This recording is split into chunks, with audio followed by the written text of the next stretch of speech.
বাদিশা মাহফিলের তৃতীয় অধিবেশন শুরু হতে যাচ্ছে।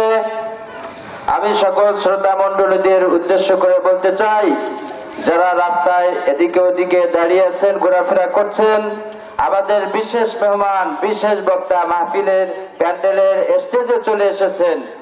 আমরা সকলে প্যান্ডেলে বসে যাই, জমে জমে বসে যাই, সকলে প্যান্ডেলে এসে বসে যাই। আমাদের আজকের দাওয়াতি মেহমান স্টেজে চলে এসেছেন। আলহামদুলিল্লাহ, এখন মাহফিলের তৃতীয় অধিবেশন শুরু হতে যাচ্ছে।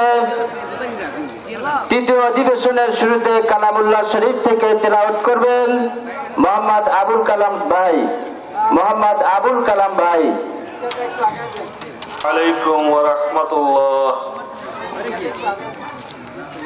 আউযু বিল্লাহি মিনাশ শাইতানির রাজীম। বিসমিল্লাহির রাহমানির রাহিম। ওয়াস-সামা'i যাতিল বুরুজ واليوم الموعود وشاهد ومشهود قتل أصحاب الأخدود النار ذات الوقود إذ هم عليها قعود وهم على ما يفعلون بالمؤمنين شهود صدق الله العظيم.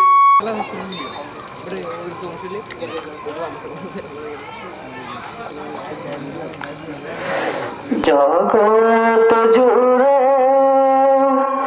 আছো তুমি, হে প্রভু দয়াময়।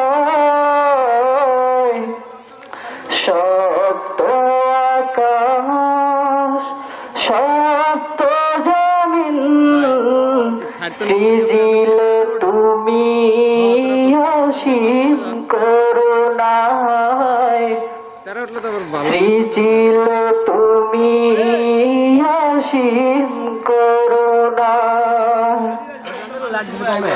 জগৎ জুড়ে আছো তুমি, হে প্রভু দয়াময়। সপ্ত আকাশ সপ্ত জমিন সৃজিল তুমি অসীম করুণায়। সৃজিল তুমি অসীম করুণায়।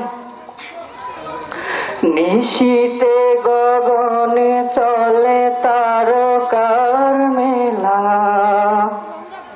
চাঁদের হাসিতে মন হয় উতালা। নিশীতে গগনে চলে তারকার মেলা, চাঁদের হাসিতে মন হয় উতালা। হাসনা হে না তোমার নামে, হাসনা হে না তোমার নামে। সুমধুর সুবাস ছড়ায়, সৃজিলে তুমি অসীম করুণায়। সৃজিলে তুমি অসীম করুণায়। জগৎ জুড়ে আছো তুমি, হে প্রভু দয়াময়। সপ্ত আকাশ সপ্ত জমিন সৃজিলে তুমি অসীম করুণায়।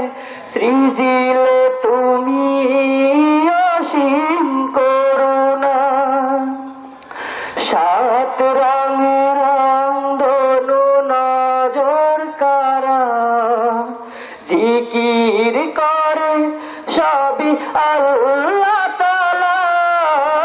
সাত রঙের ধনু নজর কারা জিকির করে সবই আল্লাহ তাআলা।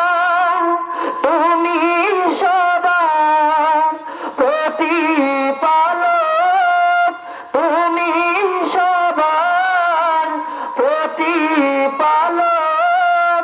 মনোরম সুন্দরায় সৃজিলে তুমি অসীম করুণায়, সৃজিলে তুমি অসীম করুণায়। জগৎ জুড়ে আছো তুমি হে প্রভু দয়াময়।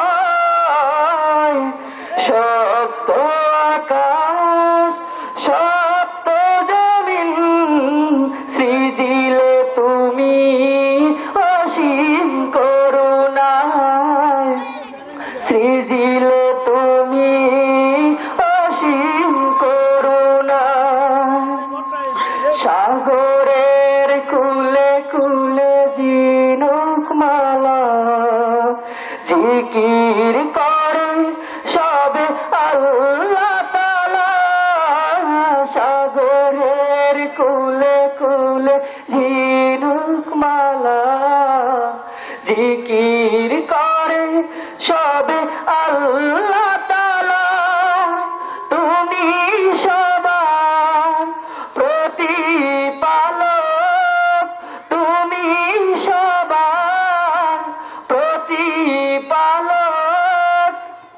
সুমধুর জিকির বাতায় সৃজিলে তুমি অসীম করুণায়, সৃজিলে তুমি অসীম করুণায়, সৃজিলে তুমি অসীম করুণায়।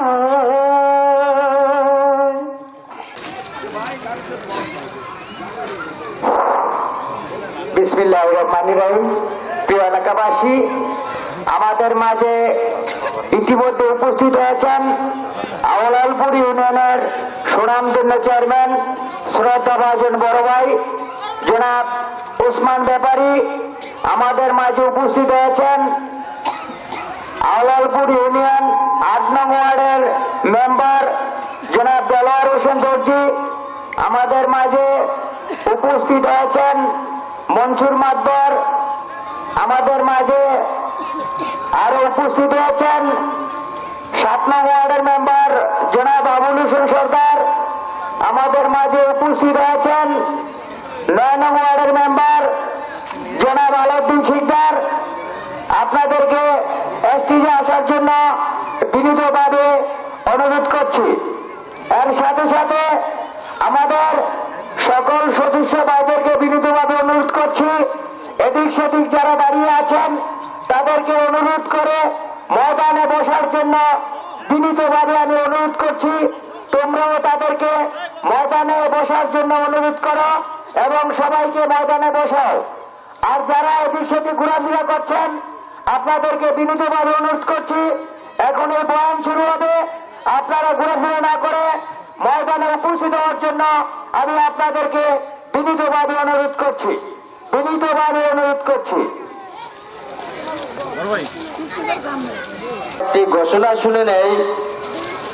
আমাদের যে সমস্ত শ্রোতা মন্ডলীরা নদীর উপার থেকে এসেছেন, নিশ্চয়ই আপনারা জালালপুরের খেয়া পার হয়ে আমাদের এখানে এসেছেন, তো সকলেরই একটা চিন্তা মনের ভিতরে যে কিভাবে যাব। আমি এজন্য সকলের কানে এই কথা পৌঁছে দিতে চাই যে ওখানের খেয়া নির্দিষ্ট সময় পর্যন্ত আপনাদেরকে পারাপার করবে। এরপরে আমাদের হিলফুল ফুজুল সংগঠনের পক্ষ থেকে একটি আলাদা খেয়ার ব্যবস্থা জালালপুর বাজারের ওখানে রাখা হয়েছে। আপনারা যারা উপার থেকে এসেছেন সকলেই ওয়াজ শেষ হবে, শ্রোতারা ওখানে যাইবে, সকলকে পারাপার করবে, তারপরে খেয়া ওখান থেকে যাবে ইনশাল্লাহ। আপনারা কেউ যাওয়ার জন্য খেয়ার জন্য কোনো টেনশন করবেন না ইনশাল্লাহ। আর একটা এলান আপনাদের উদ্দেশ্যে বলতে চাই, গত বছর আমাদের এখানে মাহফিল হয়েছিল, বিশেষ বক্তা এবং প্রধান বক্তা দুজনের ওয়াজ ইন্টারনেটে আছে, যারা দেখতে চান তারা সিদ্দিক টেলিগ্রাম হিলফুল ফুজুল সংগঠন লিখে চার্জ দিলে আমাদের ওয়াজ পেয়ে যাবেন ইনশাল্লাহ। এবছরও আমরা অনেক দামি নামি আলেম ওলামাদেরকে দাওয়াত করেছি, আপনারা দেখতেছেন, মঞ্চে উপবিষ্ট আছেন আলহাজ হাফেজ মাওলানা মুফতি জাহিদুল ইসলাম সাহেব, উনি আপনাদের সামনে কিছুক্ষণের ভিতরে আলোচনা পেশ করবেন। এরপরে আমরা যে প্রধান বক্তাকে দাওয়াত করেছি, বাংলার লাখো কোটি মুসলিম জনতার হৃদয়ের স্পন্দন, অনেক দামি নামি আলেমের দিনকে আমরা এখানে এনেছি। আপনারা এটা অনেকে কল্পনাও করতে পারবেন না যে ওনারা কত বড় আলেমী দিন, কিন্তু আল্লাহ পাক আমরা দোয়া করি প্রায় কাছাকাছি চলে এসেছেন। কিছুক্ষণের ভিতরেই হযরতুল আল্লাম আবুল কাসেম আশরাফি সাহেব আমাদের মাঝে তাশরিফ আনবেন। আমি সকল শ্রোতা মণ্ডলীদেরকে প্যান্ডেলের নিচে বসার জন্য সবিনয় অনুরোধ জানাচ্ছি। আসসালামু আলাইকুম ওয়া রাহমাতুল্লাহি ওয়া বারাকাতুহু। কবর পথে যাত্রী তুমি, কয়দিন থাকবা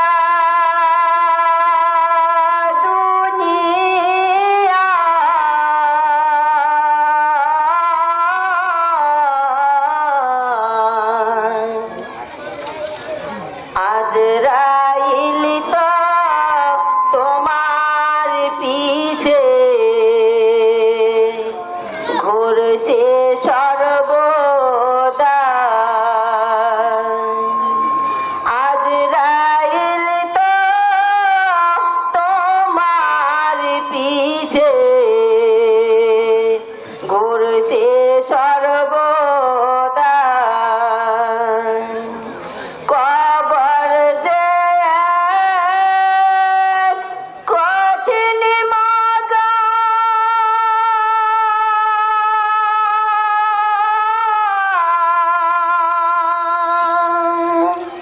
পড়বে তারা পাপী তামাম,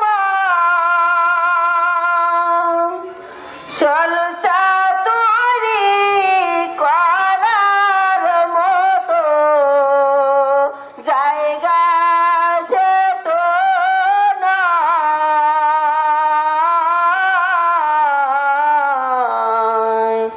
আজরাইল তো তোমার পিছে ঘুরছে সর্বদা,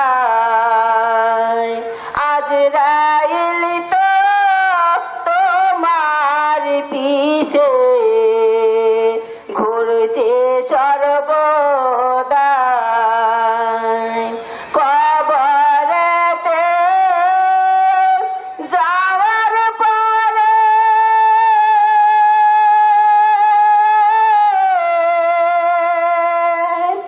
ধনী গরিব সবার তরে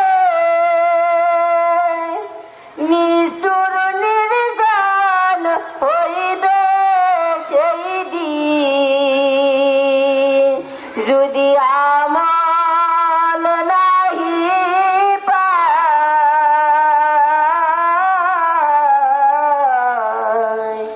আজরাইল তো তোমার পিছে ঘুরছে সর্বদা, আজরাইল তো তোমার পিছে ঘুরছে সর্বদা। পাপী হয় যদি যাবে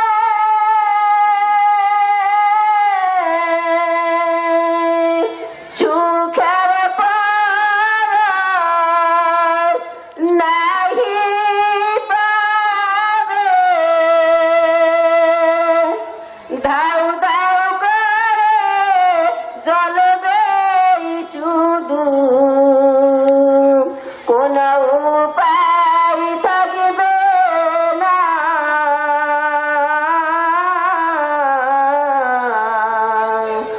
আজরাইল তো তোমার পিছে ঘুরছে সর্বদা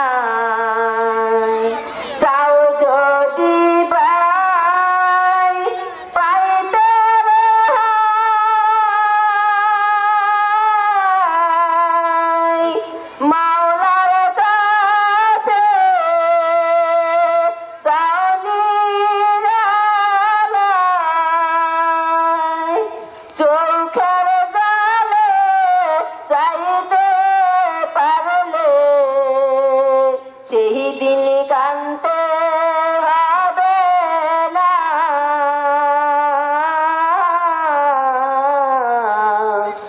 আজরাইল তো তোমার পিছে ঘুরছে সর্বদা কবর পথে যাত্রী তুমি কয়দিন থাকবা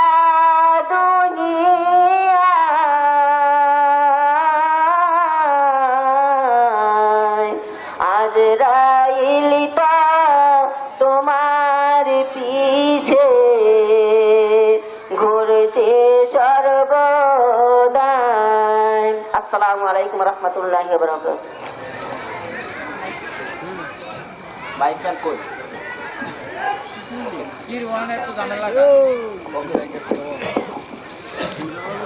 আলহামদুলিল্লাহ এখন আপনাদের সামনে মূল্যবান বয়ান পেশ করবেন আজকের মাহফিলের বিশেষ অতিথি দক্ষিণ বাংলার বলিষ্ঠ কণ্ঠস্বর সুমিষ্ট ভাষী বক্তা জনাব আলহাজ হাফেজ মাওলানা মুফতি জাহিদুল ইসলাম সাহেব বাগেরহাট জনাব আলহাজ হাফেজ মাওলানা মুফতি জাহিদুল ইসলাম সাহেব বাগেরহাট হযরতকে তার মূল্যবান বয়ান পেশ করার জন্য আমি সবিনয় অনুরোধ জানাচ্ছি।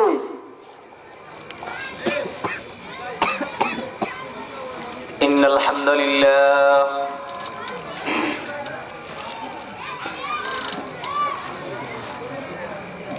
ইন্নাল হামদুলিল্লাহ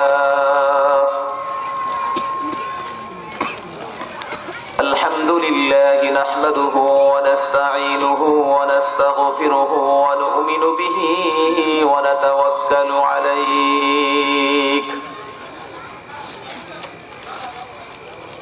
ونعوذ بالله من شرور أنفسنا ومن سيئات أعمالنا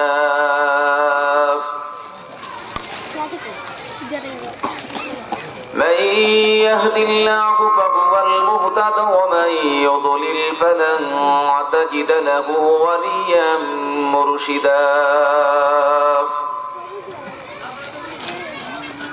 ونشهد أن لا إله إلا الله وحده لا شريك له ونشهد أن سيدنا وسندنا وحبيبنا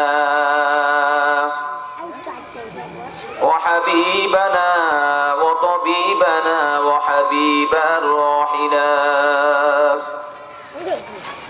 ومحبوبنا ومرشدنا وإيماننا ومولانا محمدا عبده ورسوله الذي أرسله بالحق بشيرا ونذيرا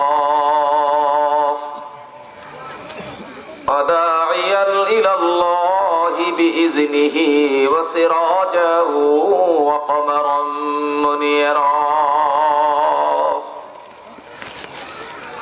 أما بعد فقد قال الله تعالى وتبارك في كلامه المجيد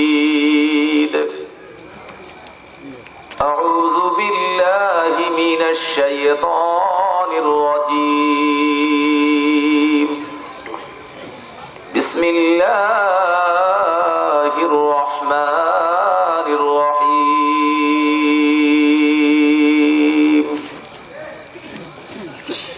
ذلك الكتاب لا ريب فيه هدى للمتقين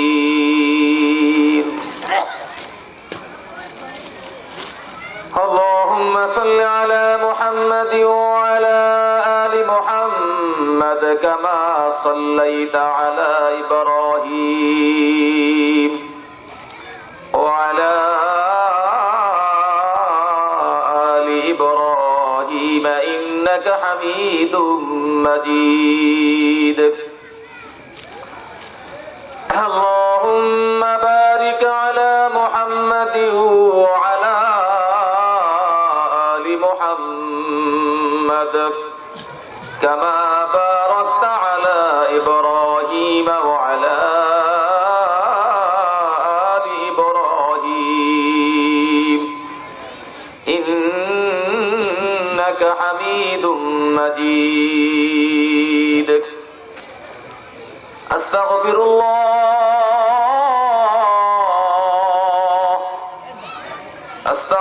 الله لي ولكم ولسائر المسلمين فاستغفروه إنه هو الغفور الرحيم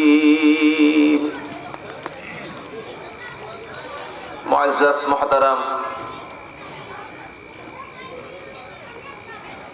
আজকে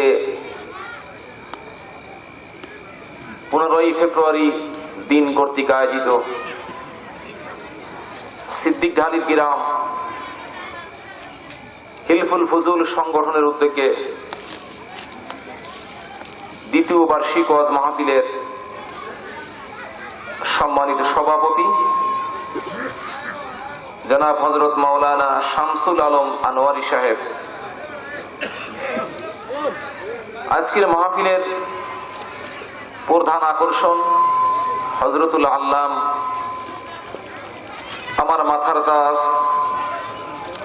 সুনামধন্য খ্যাতিমান বাংলাদেশের বিশিষ্ট আলেমে দ্বীন হযরত মাওলানা মুফতি আবুল কাশেম আশরাফি সাহেব, মুহতামিম জামিয়া আশরাফিয়া দারুল উলুম মাদ্রাসা, মোহাম্মদপুর, ঢাকা।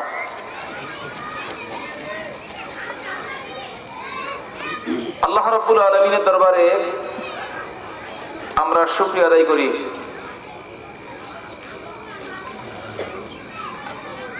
আল্লাহ রাব্বুল আলামিন আমাদেরকে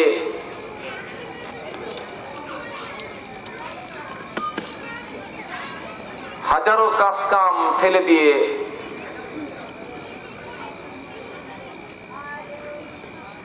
দুনিয়ার সমস্ত প্রকার ঝামেলা থেকে আল্লাহ তাবারক ওয়া তাআলা আমাদেরকে মুক্ত করে দ্বীনের একটি মজলিস, পৃথিবীর শ্রেষ্ঠ জায়গা, পবিত্র আদালত,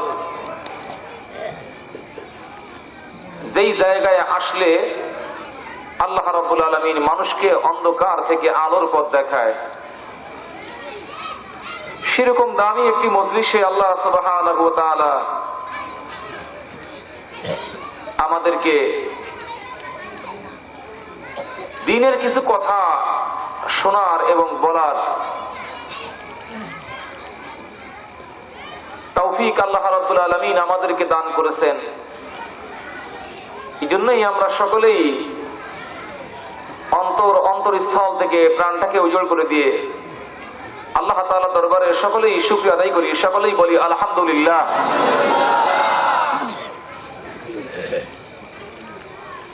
আপনাদের মাঝে আল্লাহ তাআলা তৌফিক দিলে কথা বলে হয়তো আনন্দ পাবো। আলহামদুলিল্লাহ বলছেন, আমার ভিতরটা আসলে ভরে গেছে। যত কষ্ট করে আপনাদের মাঝে আসছি, সমস্ত কষ্ট আমার কাছ থেকে বিদায় হয়ে গেছে। খুবই ভালো লাগলো। আপনারা সবাই ভালো আছেন তো ইনশাআল্লাহ? আমি আপনাদের সামনে মহাপবিত্র গ্রন্থ আল কোরআন থেকে ছোট্ট একটি আয়াতে কারিমা তেলাওয়াত করেছি। লম্বা একটা সূরা আয়াত তেলাওয়াত করেছি ছোট। আমি ছোট একটা আয়াতকে সামনে রেখে আপনাদের মাঝে আমি কিছু কথা বলবো, যদি আল্লাহ রাব্বুল আলামিন আমাকে তৌফিক দান করেন। ভাই, এমন একটা মজলিস মজলিসটা যদি আমাদের কাছে স্বাভাবিক মনে হতে পারে, কিন্তু আল্লাহ তাআলার কাছে কিন্তু এই মজলিসটা ভাই অনেক দামি। এই কথাটা সকলের কি ভাই বিশ্বাস হয়? আমার দিকে তাকান, সকল কি কথাটা বিশ্বাস হয় ভাই? জোরে বলেন, বিশ্বাস হয়? এই মজলিসটা আল্লাহর কাছে অনেক দামি। এই দামি মজলিসে আসার জন্য আল্লাহ রাব্বুল আলামিন যাদেরকে কবুল করেন, যাদেরকে তৌফিক দান করেন, তারাই আসতে পারে। যাদেরকে তৌফিক দেন না, তারা কখনোই মজলিসে আসতে পারবে না। এমন একটি সময় আপনাদের মাঝে আমরা হাজির হয়েছি, এমন একটি সময় আপনারা এই মাহফিলের ময়দানে হাজির হয়েছেন। এই সময়টা অনেকের জন্য মারাত্মক বিপদ। কেমনে বিপদ? আপনার আমার মতো অনেক ভাই মেডিকেলে শুয়ে আছে না ভাই? বলেন। আপনার আমার মতো অনেক মানুষ কালকে এরকম সময় পৃথিবীতে ছিল, আজকে তারা পৃথিবীর জমিনে নাই, এরকম আছে না ভাই? অনেক মানুষ গতকালকে এরকম সময় বাংলার জমিনে ছিল, আমার দেশের সোনার যুবকেরা, আজকে তারা দেশের বাহিরে চলে গেছে, আছে না ভাই এরকম? গতকাল এরকম সময় আমরা চায়ের দোকানে বসে আড্ডা দিতেছিলাম, বিভিন্ন খারাপ কাজের ভিতরে ছিলাম। আজকে আমরা কবর দেশের যাত্রী হয়ে আমরা কবরে চলে গেছি, অথবা মৃত্যু হয়ে গেছে, কবর এখনো যাই নাই, পৃথিবীর জমিনে আমার ডেড বডিটা পড়ে আছে। এরকম আছে কিনা ভাই? অনেক মানুষ আজকে এরকম সময় বিবাহ শাদীর অনুষ্ঠানে গায়ে হলুদে গিয়ে আপনার অবৈধভাবে খারাপ কাজের ভিতরে জড়িত হয়ে তার এই মূল্যবান সময়টাকে ব্যয় করতেছে। আল্লাহ রাব্বুল আলামিন সেই সমস্ত খারাপিয়ত থেকে আমাদেরকে বিরত করে আল্লাহ সুবহানাহু ওয়া তাআলা আমাদেরকে দ্বীনের একটি মজলিসে আসার তৌফিক দান করেছেন। এরকম আছে কিনা সমাজের ভিতরে ভাই? বলেন। অনেক মানুষগুলি গতকাল এরকম সময় অবৈধ একটা জিনিস, হারাম জিনিস, মদের বোতলটাকে হাতে নিয়ে পান করতেছিল। আল্লাহ বলতে কেউ আছে পৃথিবীতে? এরকম চিনছিল না। আজকে আল্লাহ সুবহানাহু ওয়া তাআলা তাদেরকে দূরের থেকে খতম করে দিয়ে, পৃথিবী থেকে বিদায় করে দিয়ে 3.5 হাত মাটির মধ্যে আল্লাহ সুবহানাহু ওয়া তাআলা তাকে দাফন করে দিয়েছেন। এরকম আছে কিনা ভাই বাংলাদেশে? আজকে পৃথিবীর জমিনে এমন কিছু সন্তান পৃথিবীতে আসতেছে, যে সন্তান পৃথিবীতে আসতেছে, সন্তান নিজে কান্নাকাটি করতেছে, আর যাদের কানে খবরটা চলে গেছে অনেক মানুষ তার জন্য হাসতেছে। কবি কাজী নজরুল একটা কথা বলেছেন, যখন তুমি এসেছিলা ভবে, কেঁদেছিলা তুমি, হেসেছিল সবে। যখন তুমি এসেছিলা ভবে, কেঁদেছিলা তুমি, এসেছিল সবে। এমন জীবন করিও গঠন, মরণে হাসিবে তুমি, কাঁদিবে ভুবন। এমন জীবন করিও গঠন, মরণে হাসিবে তুমি, কাঁদিবে ভুবন। এমন একটা দিন আমি পৃথিবীর জমিনে আসছিলাম রে বন্ধু, যেই দিয়ে বন্ধু বন্ধুর কাছে খবর দিয়ে দিয়েছে যে আমার একটা ছেলে সন্তান পৃথিবীর জমিনে আসছে আমার স্ত্রী গর্ভ থেকে। আমি নিজে মা মা করে কাঁদছিলাম, যে কোনো একটা আওয়াজে আমি কাঁদছিলাম।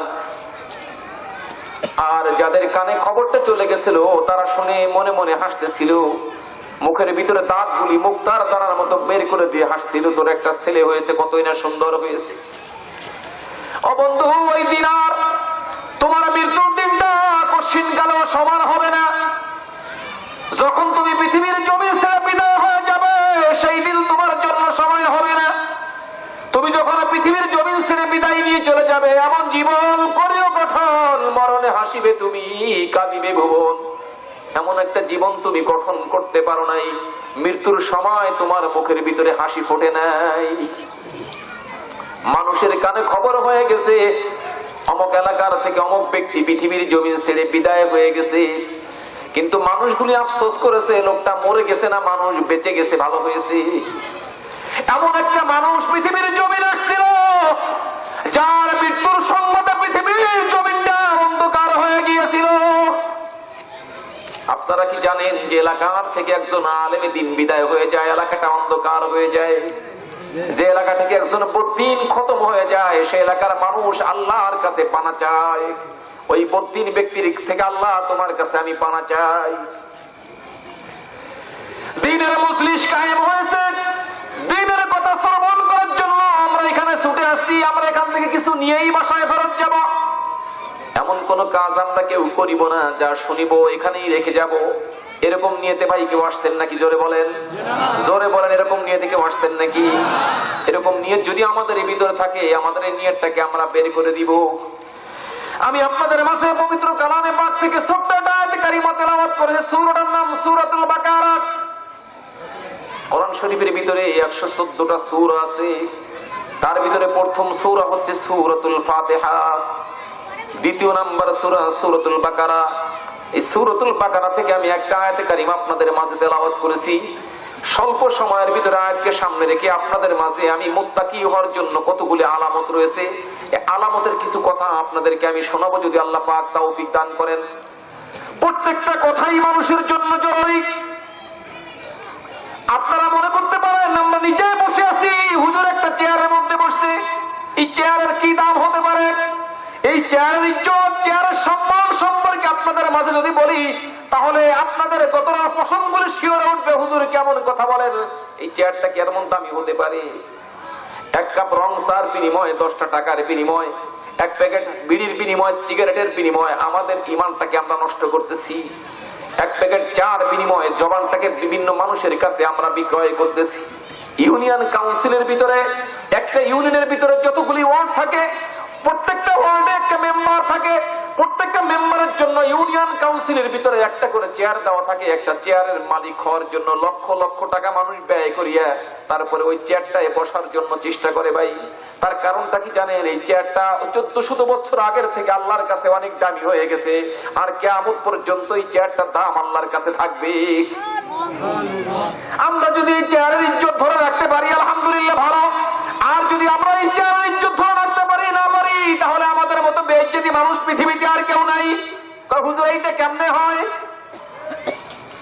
বাংলার জমিন থেকে আপনাদের মাঝে আমি কথাগুলি বলে যাব। এই চেয়ারটার মধ্যে এমন একজন ব্যক্তি পয়সা বিচার করেছেন, দক্ষিণ বাংলায় অবস্থিত খাজা খানজাহান আলী রহমতুল্লাহ আলাইহি। এই চেয়ারের মধ্যে বসে বসে বিচার করেছেন কিনা ভাই? জোরে বলেন, করেছেন কিনা? এই চেয়ারের মধ্যে দক্ষিণ বাংলার মধ্যে অবস্থিত আল্লামা শামসুল হক ফরিদপুরি রহমতুল্লাহ আলাইহি এই চেয়ারের মধ্যে বসে বসে নেতৃত্ব প্রদান করেছেন। এমনকি পাঠানের বাচ্চা পাঠান আফগান সরকারকে পর্যন্ত খাতির করে নাই। এই চেয়ারের মধ্যে বসে মুফতি আমিনী রহমতুল্লাহ আলাইহি বিচারের কার্য করেছেন, বিচার করেছেন এই চেয়ারের মধ্যে বসে। এই চেয়ারের মধ্যে বসে বিচার করেছেন মুন্সিগঞ্জের ভিতরে অবস্থিত আল্লামা শাইখুল হাদিস রহমতুল্লাহ আলাইহি চেয়ারের মধ্যে বসে বিচার করেছেন। এই চেয়ারের মধ্যে বসে বিচার করেছেন সিলেটের মধ্যে অবস্থিত আল্লামা শাহজালাল রহমতুল্লাহ আলাইহি, শাহপরান রহমতুল্লাহ আলাইহি, শাহজালাল ইয়ামিনী রহমতুল্লাহ আলাইহি চেয়ারের মধ্যে বসে বিচার করেছেন। চেয়ারটার জন্য মানুষ কেন বা কামলা কামড়ি করে, কেন বা দাপাদাপি করে, চেয়ারটায় কেন বসতে চায়? এই চেয়ারটা কিন্তু ভাই অনেক দামি। যদিও আমি একজন নালায়েক গুনাহগার মানুষ চেয়ারের মধ্যে বসেছি, আমার জন্য দাম না হতে পারে, দামি মানুষের জন্য চেয়ারটা আল্লাহর কাছে অনেক দামি হয়ে যায়। এই চেয়ারের মধ্যে বিচার করেছেন, কে বলবো নাকি আপনাদের কাছে, হুসাইন আহমদ মাদানী রহমতুল্লাহ আলাইহি। এই চেয়ারের মধ্যে বসে বিচার করেছেন মাহমুদুল হাসান দেওবন্দি রহমতুল্লাহ আলাইহি। এই চেয়ারের মধ্যে বসে বিচার করেছেন আল্লামা কাসেম নদভী রহমতুল্লাহ আলাইহি। এই চেয়ারের মধ্যে বসে বিচার করেছেন আল্লামা ইয়াকুব নদভী রহমতুল্লাহ আলাইহি। এই চেয়ারের মধ্যে বসে বিচার করেছেন আল্লামা কারি তৈয়ব রহমতুল্লাহ আলাইহি। এই চেয়ারের মধ্যে বসে বিচার করেছেন আল্লাহু আকবার মুসলমান। এই চেয়ারের মধ্যে বসে বিচার করেছেন বড় পীর আব্দুল কাদের জিলানী রহমাতুল্লাহ আলাইহি। এই চেয়ারের মধ্যে বিচার করেছেন হযরত আলী ইবনে আবি তালিব আলী কাররামাল্লাহু ওয়াজহা। এই চেয়ারের মধ্যে বসে নেতৃত্ব প্রদান করেছেন। এই চেয়ারের মধ্যে বসে বিচার করেছেন হযরত ওসমান গনি যুন্নুরাইন। এই চেয়ারের মধ্যে বসে বিচার করেছেন আবু বকর সিদ্দিক রাদিয়াল্লাহু তাআলা আনহু। এই চেয়ারের মধ্যে বসে বিচার করেছেন হযরত ওমর ফারুক রাদিয়াল্লাহু তাআলা আনহু। এই চেয়ারের মধ্যে বসে বিচার করেছেন আপনার নবী সাইয়্যিদুল মুরসালিন হযরত মুহাম্মদুর রাসূলুল্লাহ সাল্লাল্লাহু আলাইহি ওয়াসাল্লাম। এই চেয়ারটা ভাই সাধারণ একটা চেয়ার নয়, চেয়ারে অনেক দাম রয়েছে ভাই। যদি আমরা চেয়ারকে ইজ্জত করতে পারি, আমার কাছ থেকে চেয়ার কোনদিন আল্লাহ পাক আমার কাছ থেকে ছিনাই নিবে না। যখন আমি চেয়ারে বৈশা বৈশা আমার জবানটাকে দুই করব, তখন দেখবেন তার অবস্থা পরিবর্তন হয়ে গেছে। চেয়ারের মধ্যে বসে বসে নেতৃত্ব প্রদান করেছেন ভাই, তারা এমন নেতৃত্ব প্রদান করেছে আল্লাহু আকবার মুসলমান। হাদিসের কিতাব খুললে দেখা যায় যারা এইভাবে নেতৃত্ব প্রদান করেছেন তাদের জীবনে কোনোদিন করে মানুষ দাঁড়ায় তাদেরকে একটা গালি দিতে সুযোগ পায় নাই, জবান দিয়ে একটা খারাপ কথা বলতে সুযোগ পায় নাই, জবান দিয়ে একটা খারাপ খারাপ ভাষায় একটা কথা বলার জন্য কোনোদিন সুযোগ পায় নাই। এই চেয়ারটাকে তারা ইজ্জত করেছে, যার জন্য চেয়ারটা তার জন্য অনেক দামি হয়ে গিয়েছিল। এই চেয়ারে বসে বসে হযরতে খলিফাতুল মুসলিমিন হযরতে ওমর ফারুক রাদিয়াল্লাহু তাআলা বিচার করেছেন। কেমন বিচার করেছেন? আল্লাহর পয়গম্বর যে স্থানের মধ্যে দাঁড়িয়ে মেম্বার দাঁড়িয়ে খুতবা দিতেন, হযরতে ওমর ওই জায়গায় দাঁড়িয়ে খুতবা দিতেছেন। ওই সারিয়াতুল জাবালে যুদ্ধ চলতেছে, আল্লাহর পয়গম্বরের সাহাবী মেম্বারে দাঁড়িয়ে দাঁড়িয়ে খুতবা দিতেছেন। ওই যুদ্ধের ময়দানে আল্লাহর পয়গম্বর যেই সাহাবীগুলো অংশগ্রহণ করেছেন যুদ্ধের ময়দানে, হযরতে ওমর ফারুক রাদিয়াল্লাহু তাআলা আল্লাহু আকবার চেয়ারের মধ্যে নয় মেম্বারে দাঁড়িয়ে খুতবা দিতেছেন। এমন সময় ওই যুদ্ধের ময়দানে আল্লাহর পয়গম্বর যেই সাহাবীগুলো যুদ্ধের ময়দানে চলে গেছে, আল্লাহর পয়গম্বরের সাহাবী মেম্বারে দাঁড়িয়ে বলতেছে, সারিয়াতুল জাবাল ইয়া সারিয়াতুল জাবাল। পয়গম্বরের সাহাবীরা বলা বলি করতেছে, ওমর কি আমাদের যুদ্ধের ময়দানে হাজির হয়ে গেছে নাকি? এই সারিয়াতুল জাবাল কত মাইল দূরে, 250 থেকে 300 কিলোমিটার দূরে যুদ্ধ হইতেছে। ওমর ফারুক রাদিয়াল্লাহু তাআলা মসজিদের নববীতে দাঁড়িয়ে মেম্বারে খুতবা দিতেছে। এমন সময় সাহাবায়ে কেরামদেরকে দাওয়াত করতেছে, ডাকতেছে আর বলতেছে, তোমরা সামনের দিকে এগিয়ে যাও, আল্লাহ পাকের রহমত তোমার পিছনে বিরাজ করতেছে। তোমরা শুধু যুদ্ধের ময়দানে যাও নাই, আমি ওমর তোমাদেরকে ডাক দিয়ে বলতেছি, আল্লাহ রাব্বুল আলামিন যুদ্ধের ময়দানে যাওয়ার জন্য, তোমাদের শরীরের ভিতরে শক্তি সঞ্চয় করার জন্য আসমান থেকে আল্লাহ তাবারক ওয়া তাআলা অগণিত ফেরেশতা পাঠিয়ে দিয়েছেন। তোমাদের কোনো ভয় নাই, তোমাদের কোনো ভয় নাই। তোমরা যুদ্ধের ময়দানে গেছো, কাফেরদের সঙ্গে তোমরা লড়াই করে সামনের দিকে অগ্রসর হয়ে যাও। হযরতে ওমর ফারুক রাদিয়াল্লাহু তাআলা যুদ্ধের ময়দান, যুদ্ধ শেষ হয়ে গেছে। সাহাবায়ে কেরাম মসজিদে নববীতে আসছে, ওমরকে ডাক দিয়ে বলতেছে, ভাই ওমর, তোমাকে একটা কথা বলি, তুমি কি গতকাল যুদ্ধের ময়দানে আমাদের কাছে অবস্থান করেছিলে? কয়, না না, আমি অবস্থান করি নাই। কেন কেন কেন? আমি তো অবস্থান করি নাই। কয়, আমরা যখন যুদ্ধের ময়দানে কাফেরদের বিরুদ্ধে লড়াই করতেছিলাম, যুদ্ধ ঘোষণা করেছিলাম, তাদের রক্ত ময়দান দেওয়ার জন্য বাধ্য হয়ে গেলাম, তখন আমাদের কানের মধ্যে কে যেন ডাকতেছে, সারিয়া ইয়া সারিয়া ইয়া সারিয়া, চিৎকার করে আমাকে আওয়াজ করতেছে। আমি মনে মনে চিন্তা করলাম, ওমর বোধহয় এই সারিয়াতুল জাবাল যুদ্ধের ময়দানে আইসা আমাদের কানের মধ্যে মাইক লাগায়া লাগায়া ডাকতেছি। ওমর বলতেছে, ভাইরো, তোমাদেরকে আমি একটা কথা বলি, আমি ওমর, আমাকে আল্লাহ পাক 2টা চক্ষু দান করেছেন। আল্লাহ সুবহানাহু ওয়া তাআলা আমাকে এমন 2টা চক্ষু দান করেছেন, আমি মসজিদে নববীর মেম্বারে দাঁড়াইলে তামাম পৃথিবীর জমিনে কোন জায়গায় কি হইতেছে সব খবরগুলি আল্লাহ পাক আমার কানে পৌঁছায় দেয়। খলিফাতুল মুসলিমিন হযরত ওমর ফারুক খলিফার দায়িত্ব গ্রহণ করেছেন। যালিকাল কিতাবু লা রাইবা ফিহি হুদাল লিল মুত্তাকিন। একজন চেয়ারম্যান যখন ক্ষমতা এই যে বসে চেয়ারের মধ্যে, 5 বছর ক্ষমতা পাওয়ার পরে, দায়িত্ব পালন করার পরে 5 বছর পরে জনগণে কেন চায় না জানেন? সচ্চরিত্রবান মানুষ যদি হয়, বারংবার তাকে চায় যে ভোটের মাধ্যমে নির্বাচিত হওয়ার দরকার নাই, সিলেকশনে তাকে আমরা পাশ করায় দেই। একমাত্র তার মুখের মাধুর্যতাপূর্ণ ব্যবহার চায়। 2 নম্বরে গরিবের হকটা আদায় করার জন্য তাকে জনগণ আদেশ করে, চেয়ারম্যান সাহেব ভোট দিয়ে চেয়ারম্যান বানায় দিলাম, আমি চেয়ারের মালিক বানায় দিলাম, আপনি আমাদের দিকে একটু খোঁজ খবর রাখেন। চেয়ারম্যান সব যদি খবর সঠিকভাবে না রাখে, তার ক্ষমতাকে যদি তারা 2 নম্বরই ভাবে প্রয়োগ করে, তাহলে আর কোনদিন জনগণ তাকে ভোট দিয়ে নির্বাচিত করবে না। হযরতে ওমর খলিফা হওয়ার পরে ডায়েরি জায়গায় দেখতেছে, খুলে খুলে দেখতেছে, ডায়েরির ভিতরে কতজন লোক আল্লাহ রাসূলের হাতের পরে হাত দিয়ে বয়াত গ্রহণ করেছে। আপনারা সাহাবায়ে কেরামদের নামের মধ্যে নাম লেখায় দিয়েছে। কয়জন লোক মুসলমান হয়েছে? একজন লোকের নাম দেখলো যে আল্লাহর পয়গম্বরের হাতের মধ্যে হাত দিয়ে তাওহীদ গ্রহণ করে মুসলমান হয়ে গেছে। কিন্তু মুসলমান হওয়ার পরে ওই লোকটা রাসূল ইন্তেকালের পরে মক্কায়ও নাই, মদিনায় নাই, তুরস্কের ইস্তাম্বুলে চলে গেছে। কোন জায়গায় গেছে? তুরস্কের ইস্তাম্বুলে চলে গেছে। সেখানে যাওয়ার পরে ইসলাম ত্যাগ করে বেদিনের রাস্তায় অবলম্বন করেছে।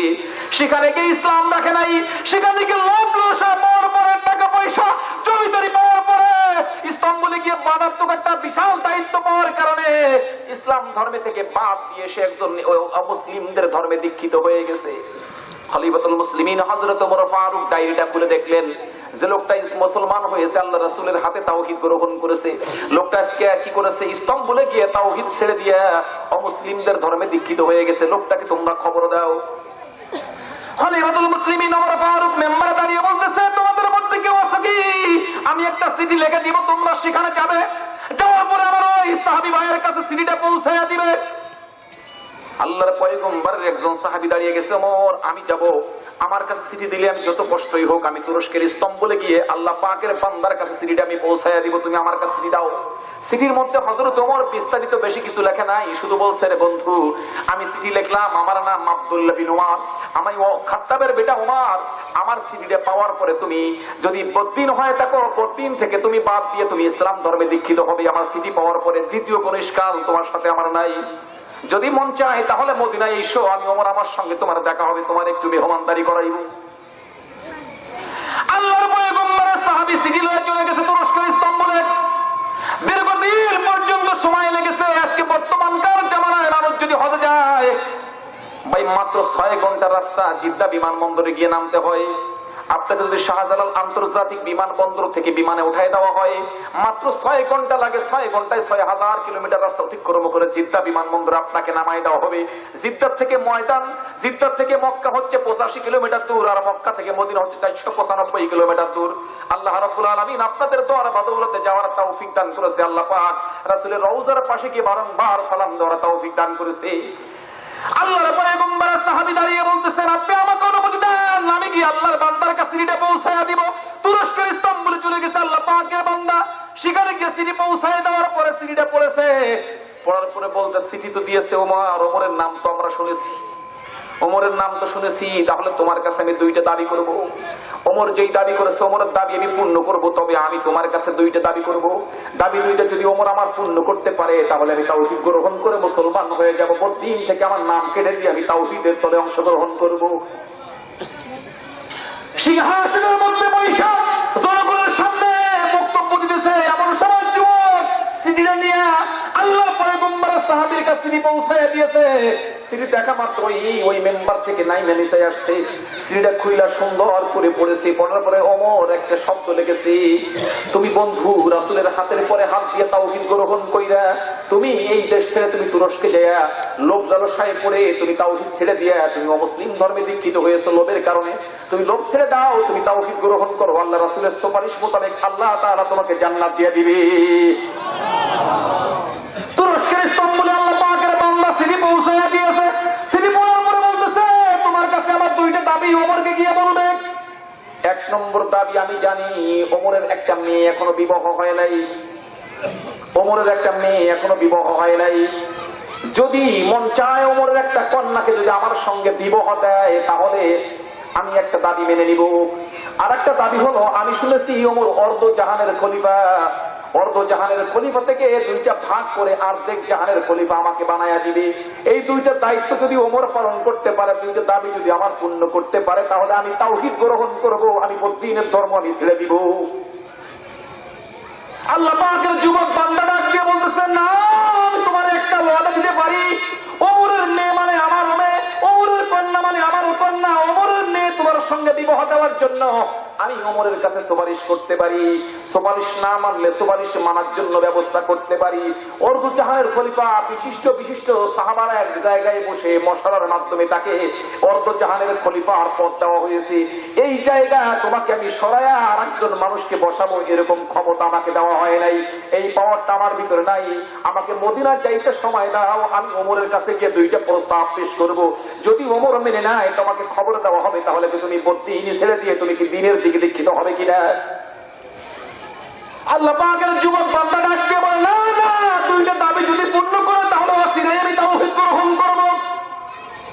আবার দীর্ঘদিন পর্যন্ত হাইটা হাইটা মদিনায় রাসূলের মদিনায় গিয়া আল্লাহর পয়গম্বরের সাহাবী ওমর ইবনুল খাত্তাবের কাছে হাজির হয়ে গেছে। ওমর দেখা মেম্বার থেকে নাইমা দৌড়াই গিয়ে আল্লাহ পাকের বান্দাকে আপনার ঘোড়ার পিঠ থেকে নামাইয়া 2 মুখের ভিতরে চুমা লাগাইয়া দিছে। চুমা লাগাইয়া বলতেছে, বন্ধু খবরটা আমাকে আগে বলো, তুমি আমার একটু সভ্য হতে দাও, শান্ত হতে দাও, খবর নিয়ে যেহেতু আসছি আমি তোমার কাছে খবরটা দিয়েই দিব। না না, তোমার খবর না পাওয়া পর্যন্ত যদি ওই লোকটার মৃত্যুটা হয়ে যায়, তাহলে মুসলিমদের সাথে আবু জেহেলের সাথে হাসর হবে। আর যদি তাওহীদ গ্রহণ করে, তাহলে আল্লাহ তাআলা কিয়ামতের দিন সাহাবে কিরামদের কাতারে দাঁড়িয়ে দাঁড়িয়ে জান্নাত দিয়ে দিবে। পয়গম্বরের সাহাবী বলতেছে, আমার একটু সময় দাও, এক গ্লাস পানি হাতে দিয়ে পানি পান করলেন আর বলতেছেন, 2টা দাবি আমার কাছে করেছে ওমর, তুমি কি 2টা দাবি পূর্ণ করতে পারবে। 1 নম্বর দাবি কি বলো? 1 নম্বর দাবি, তোমার একটা যুবতী মেয়ে আছে, মেয়েটা তার সঙ্গে বিবাহ দেওয়ার জন্য সে আমার কাছে আবেদন করেছে। আর 2 নম্বর হলো তুমি অর্ধজাহানের খলিফা, অর্ধজাহানের পর থেকে অর্ধেক ভাগ করিয়া অর্ধেক জাহানের খলিফা তাকে বানাবার জন্য সে আমার কাছে দাবি করেছে। এই 2টা দাবি যদি পূর্ণ করতে পারো রে ওমর, তাহলে সে তাওহীদ গ্রহণ করবে, নচেত সে পশ্চিমকালেও তাওহীদ গ্রহণ করবে না। খলিফাতুল মুসলিমিন ওমর ডাক দিয়ে বলতেছে, তুমি কি বলেছো? কি বলেছো?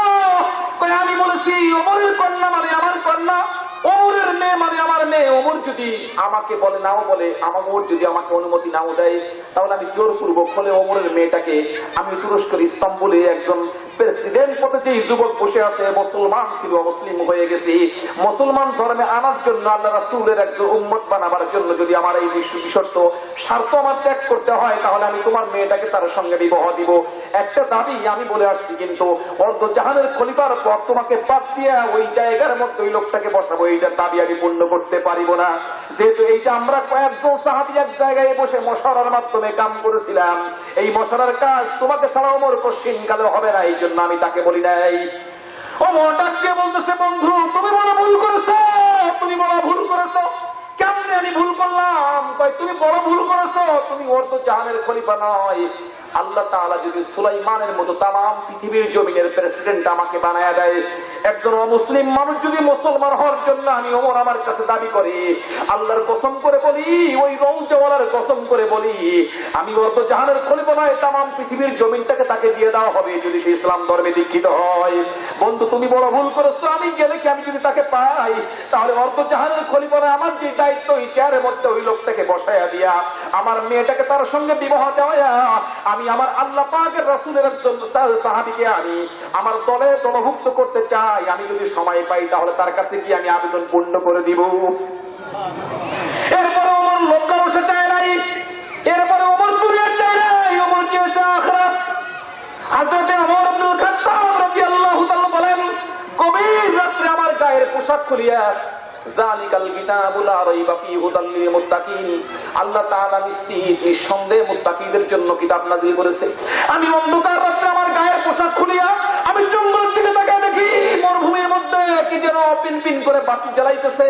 আমি সেখানে হাঁটতে হাঁটতে চলে গেলাম, যাওয়ার পরে যে দেখি সেখানে একজন মা, সেখানে একজন যুবক দাঁড়িয়ে আছে। আল্লাহু আকবার। যুবক দাঁড়িয়ে আছে মানে ছাগল বর্গির রাখাল, উটের রাখাল, উটের রাখাল, ছাগলের রাখাল, দুম্বর রাখাল, রাখালগিরি করতেছে। রাত্রেবেলা বাতি জ্বালায়া জ্বালায়া দাঁড়ায়া দাঁড়ায়া তাহাজ্জুদ নামাজের সময় ব্যয় করতেছে। আমি যুবকের কাছে চলে গেলাম, যুবকের কাছে গিয়ে বলতেছি, হ্যাঁ যুবক, তোমার কাছে আমি একটা দাবি করবো। আমি একজন মুসাফির মানুষ। ওমর যেই ওমরের পরিচয় যুবকের কাছে রাখালের কাছে দেয় নাই। আমি একজন মুসলমান, আমি একজন মুসাফির হালাতের মানুষ। আমি সফরে আসছি, যেই সামানাগুলো নিয়ে আমি রওনা করেছিলাম, আমার পথের সব সামানাগুলো আমার শেষ হয়ে গেছে। এখন তোমার কাছে আসছি মারাত্মক ক্ষুধা নিয়ে, তুমি যদি আমাকে তোমার বর্গির স্থান থেকে দহন করিয়া এক বেলা দুধ আমারে পান করাইয়া দাও, তাহলে আমি আল্লাহর কাছে ফরিয়াদ করবো, দোয়া করবো, আল্লাহ তাআলা তোমাকে যেন বিনি হিসেবে জান্নাত দিয়ে দেয়। আমি এই দোয়া তোমার জন্য করবো। রাখাল ডাক দিয়ে বলতেছে, ওমর তুমি কি জানো আমি কে? বলতেছে, না আমি তোমাকে চিনি না। আমি তোমাকে বলি, আমি একজন দুনিয়ার মালিকের গোলাম, আমি একজন দুনিয়ার মালিকের গোলাম। আমার তো অনুমতি নাই, আমি যেই ব্যক্তির গোলামি করি, কিছু বেতনে চাকরি আমি করি, এতগুলো উট, এতগুলো বর্গি আর এতগুলো দুম্বা, আমি দিনরাত 24 ঘন্টা চড়াই, সময় পাইলে ইবাদত করি। ওমর সময় পাইলে আমি ইবাদত করি। ওমর পরিচয় দেয় নাই, রাখাল কিন্তু ওমরকে চেনে নাই। বলতেছে, তোমাকে এক পেয়ালা দুধ কেন আল্লাহর কসম করে বলি, এক ফোঁটা দুধ পর্যন্ত তোমাকে দেওয়ার কোনো পারমিশন আমার মালিকের পক্ষ থেকে নাই। অনেক সময় পর্যন্ত ওমর দাঁড়িয়ে দাঁড়িয়ে পেয়াপি করতেছে, অনেক সময় পর্যন্ত দাঁড়িয়ে দাঁড়িয়ে ওমর কান্নাকাটি করতেছে, দাঁড়িয়ে দাঁড়িয়ে পেয়াপি করতেছে, তুমি আমার একটু দুধ পান করাও, আমার গলাটা শুকিয়ে গেছে। একজন মুসলমান আর একজন মুসলমানের ভাই, তোমার কি একটু দয়া হয় না, মায়া হয় না? তুমি যদি আমার সামনে মরেও যাও রে ওমর, তাহলে আমার মালিকের অনুমতি ছাড়া এক ফোঁটা দুধ তোমাকে দেওয়ার কোনো ক্ষমতা আমার নাই। ভারতবর্ষের ভিতরে বাড়ি আল্লামা মসিউল্লাহ খান জালালাবাদী রাহমাতুল্লাহ আলাইহি, আল্লাহ পাকের একজন বড় বুজুর্গ বান্দা। বাজারে গেছে, বাজারে গিয়ে একজন মুদি দোকানদারের কাছ থেকে 1 কেজি চিনি খরিদ করেছে। ভাই কয় কেজি? 1 কেজি চিনি খরিদ করেছে। এই চিনি খরিদ করিয়া বাসায় লয়ে গেছে। আম্মা জানকে ডাক দিয়ে বলছে, এই চিনি নিয়ে আসছে, চিনিটাকে বাহির করিয়া আমার জন্য একটা মিষ্টান্ন খাবার তৈরি করো। মসিউল্লাহ খান জালালাবাদী রহমাতুল্লাহ আলাইহির কাছে এই স্ত্রীর পোটলাটা লইয়া বাসায় গেছে, এই স্ত্রীর কাছে দিয়েছে। স্ত্রী পোটলা খুলতে গেছে, এমন সময় মসিউল্লাহ খান জালালাবাদী রহমাতুল্লাহ আলাইহি তাকায় দেখতেছে ওই পোটলাটার ভিতরে কয়েকটা পোকামাকড় দেখা যায়। যেই পোকাগুলি চিনি খায়, এই পোকাগুলি ওই এই স্ত্রীর বস্তাটার ভিতরে, স্ত্রীর ব্যাগটার ভিতরে, পোটলার ভিতরে রয়েছে। আম্মাজানকে ডাক দিয়ে বলতেছে, খবরদার তুমি চিনি বাইর করবে না, চিনির পোটলাটা কিনে দিয়ে দাও।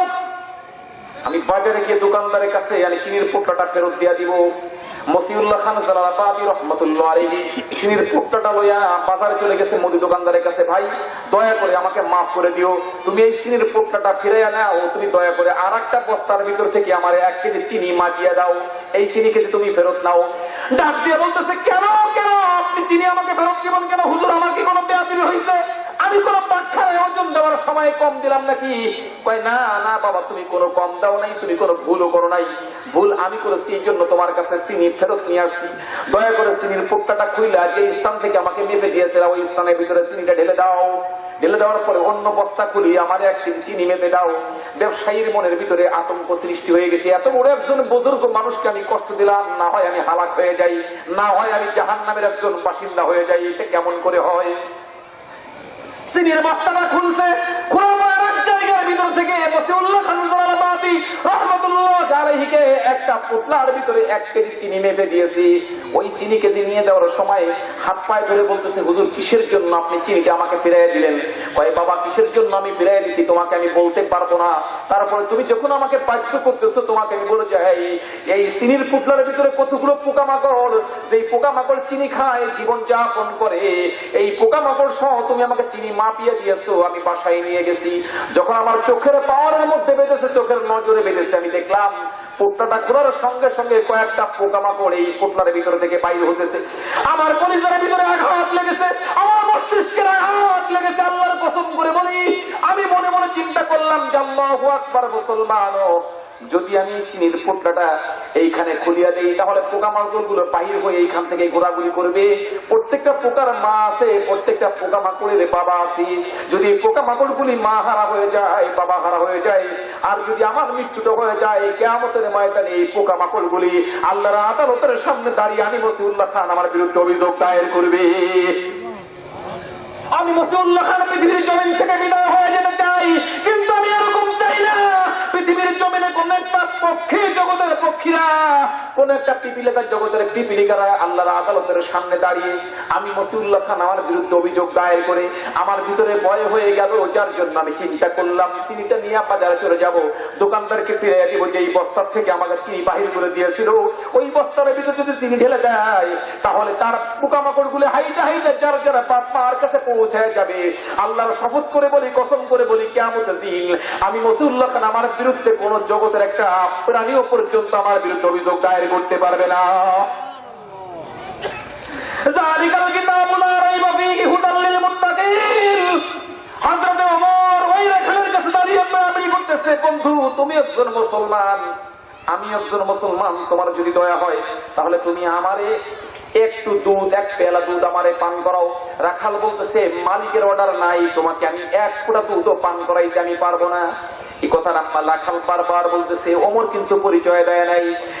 অনেকক্ষণ পর্যন্ত পেড়াপিড়ি করার পরে ওমর ডাক দিয়ে বলতেছে, বন্ধু, তোমার কাছে আমি একটা আবেদন করি।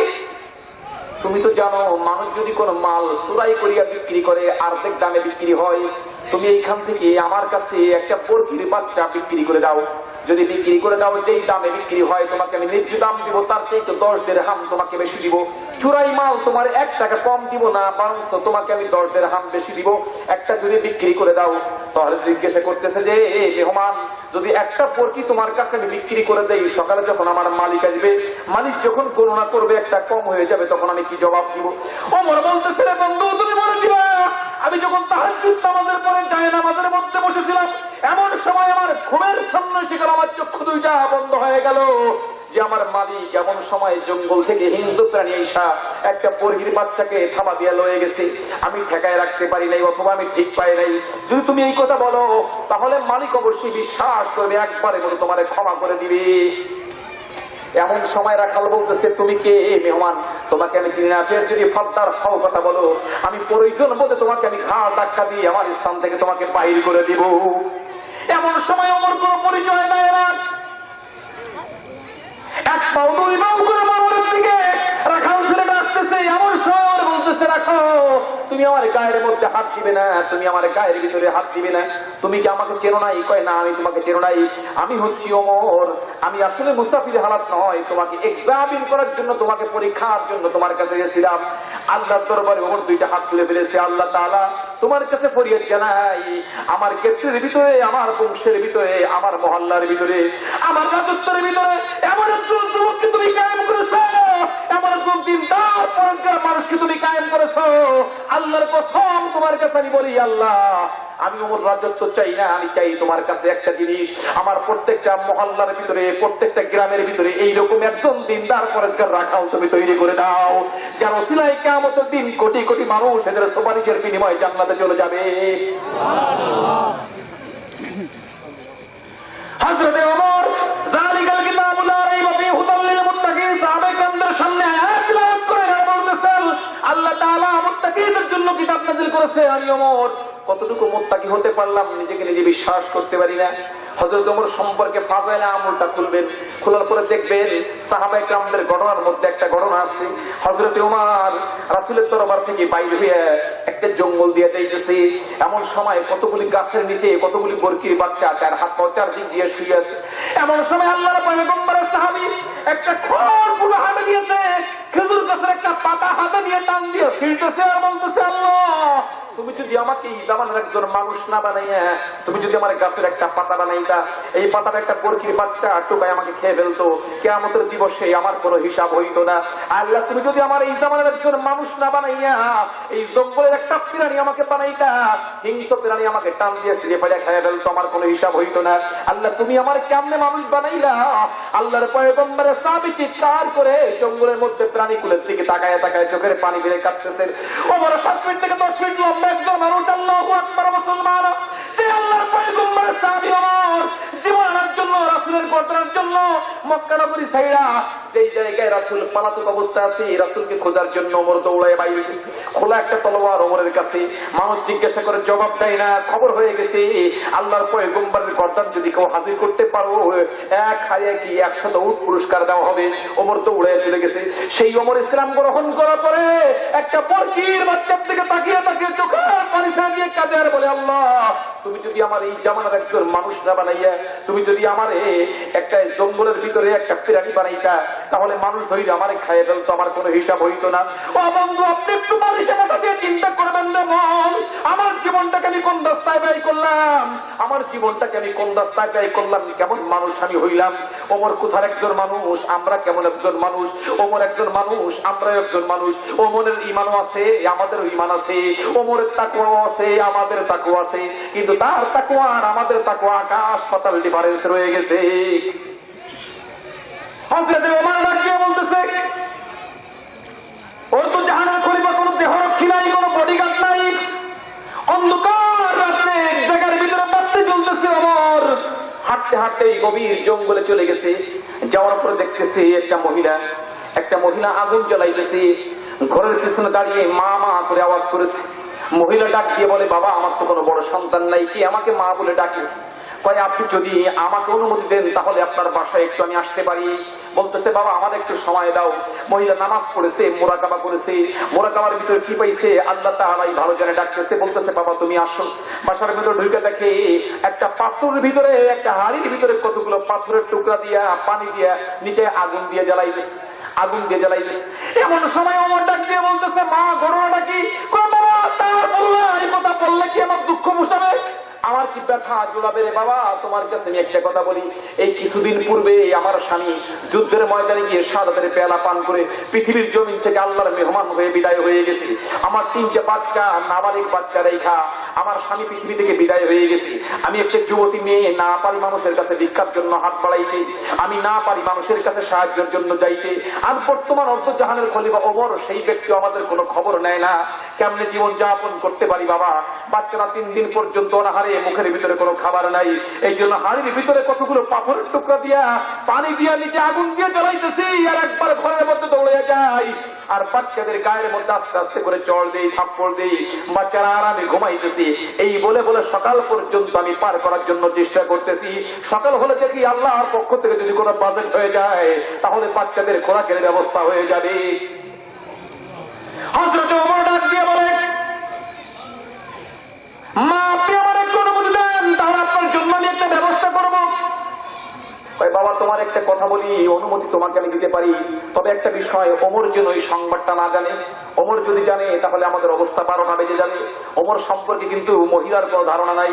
হযরত খলিফাতুল মুসলিমিন হযরত ওমর ফারুক মার কাছ থেকে অনুমতি নিয়ে চলে গেছে অর্থমন্ত্রীর কাছে, গিয়ে বলতেছে, মিয়া তুমি অর্থমন্ত্রীর চাবিটা হাতে লইলেন, অর্থ গুদাম খুলিয়া একটা আটার বস্তা কান্দে লইলেন, বাজার থেকে দামি দামি কিছু খাবার লইলেন, নিজের জন্য নয়, কার জন্য লইছেন? মহিলার জন্য লইছেন।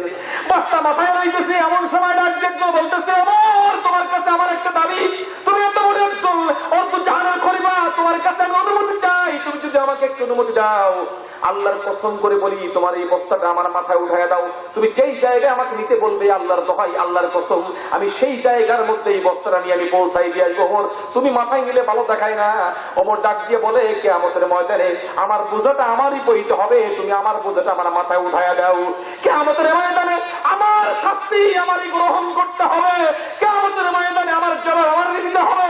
কেউ আমার প্রশ্নের জবাবগুলো আল্লাহর আদালতের সামনে দিবে না, তুমি দয়া করে বস্তাটা আমার কাঁধে উঠাইয়া দাও, আমার বোঝা আমাকে বইতে দাও। হযরতে ওমর এই গভীর রজনীতে, আল্লাহু আকবার, মুসলমান, আটার বস্তাটা কাঁধে লইয়া মার বাড়িতে হাজির হয়ে গেছে। মার বাড়িতে গিয়ে বলতেছে, মা অনুমতি দিলে বাসায় ঢুকতে পারি। খলিফাতুল মুসলিমিন হযরত ওমর ফারুক বাসায় ঢুকছে। বাসায় ঢোকার পরে আটার বস্তা খুলিয়া একটা ভান্ডের ভিতরে আটা বাহির করিয়া পানি দিয়ে খামিয়া তৈরি করেছে, নিজ হাতে রুটি তৈরি করেছে। নিজ হাতে রুটি তৈরি করার পরে গোস্ত ভোনা করেছে, গোস্ত ভোনা, গোস্ত আর রুটি লইয়া ওই ছোট নাবালক বাচ্চাদের কাছে গেছে।